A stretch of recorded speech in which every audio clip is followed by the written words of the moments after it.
महाकुंभ छोड़कर जाना पड़ गया। ये आप देख रहे हैं मोनालिसा को। मोनालिसा मध्य प्रदेश के इंदौर की रहने वाली है। इंदौर से पिता के साथ आई थी महाकुंभ में माला बेचने के लिए।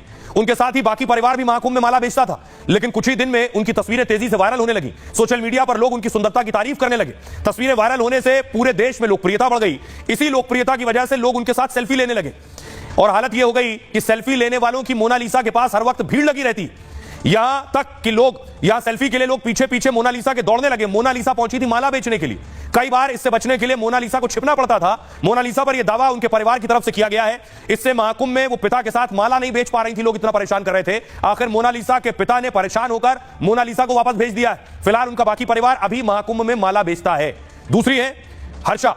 30 साल की हर्षा रिछारिया उत्तराखंड की रहने वाली है और महामंडलेश्वर कैलाचानंद गिरी की शिष्या है। 2 साल पहले अपने गुरु से दीक्षा ली थी। पेशवाई में निरंजनी अखाड़े के रथ पर नजर आई। सोशल मीडिया पर उन्हें सुंदर साध्वी भी कहा जाने लगा, लेकिन उनके साथ सेल्फी वीडियो शूट करने वालों की भीड़ लगने लगी। हर्षा लोकप्रिय हुई तो उन पर कुछ लोग सवाल भी उठाने लगे। कुछ संतों ने रथ पर बैठने और भगवा वस्त्र पहनने पर आपत्ति जता दी। शंकराचार्य अभिमुक्तेश्वरानंद ने भी रथ पर बैठने का विरोध किया।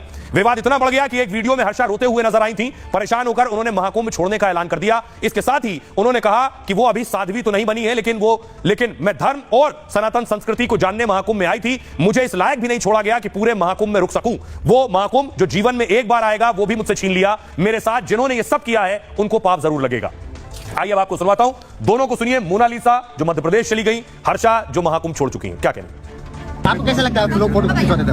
अच्छा नहीं लगता। अच्छा नहीं लगता। अच्छा नहीं लगता? अच्छा नहीं लगता? सारे दिन भर फोटो खींचते रहते हो। ये और भी लड़कियां हैं मेरे से बहुत खिंचाते हैं। दिन भर फोटो माला भी नहीं बेचते। रिछारिया और इस वक्त मैं हूँ प्रयागराज की पावन धरा पे, जहाँ पे पूर्ण भव्य महाकुंभ चल रहा है और जहाँ पे हर किसी ने मेरे नाम का एक शोर मचा दिया है। लेकिन उसके साथ ही मैं धन्यवाद करना चाहती हूँ उन पूरे महात्मा संत तपस्वियों का जो मेरे पक्ष में मेरे लिए इस वक्त खड़े हुए हैं, जो अपना आशीर्वाद अपना प्यार मेरे साथ बना के रख रहे हैं, जो मेरे हाथ को थाम के रख रहे हैं, जो एक बेटी की तरह एक पिता की तरह मेरी हिफाजत कर रहे हैं। उन सब का धन्यवाद। हर महादेव। आइए अब आपको दिखाता हूं कि आखिर किस तरह से महाकुंभ में हजारों लोग नागा साधु बनने पहुंच गए। जी हां, यह तस्वीरें मैंने आपको पहले दिखाई थी नागा साधुओं की। अखाड़ों से जिस दिन अमृत स्नान था उस दिन नागा साधु निकल कर आए थे और स्नान करने पहुंचे थे और सबसे ज्यादा चर्चा का विषय नागा साधु थे। लोग जानना इनके बारे में चाह रहे थे। लेकिन अब खबर यह है, अगली तस्वीर देखिए जरा। हजारों लोग पहुंच गए नागा साधु बनने के लिए। ये जो आप देख रहे हैं लोगों को, ये सब नागा साधु बनने पहुंचे हैं। इतना क्रेज है, इतना ज्यादा लोगों का लगाव और जुड़ाव नागा साधुओं के साथ कि 20 से 25 हजार नागा साधु बन रहे हैं।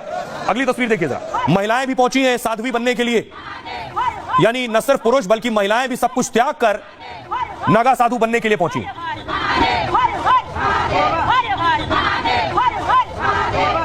मैं आपको बताऊं कि आखिर क्या तरीका है, कैसे कोई आम इंसान नागा बन सकता है।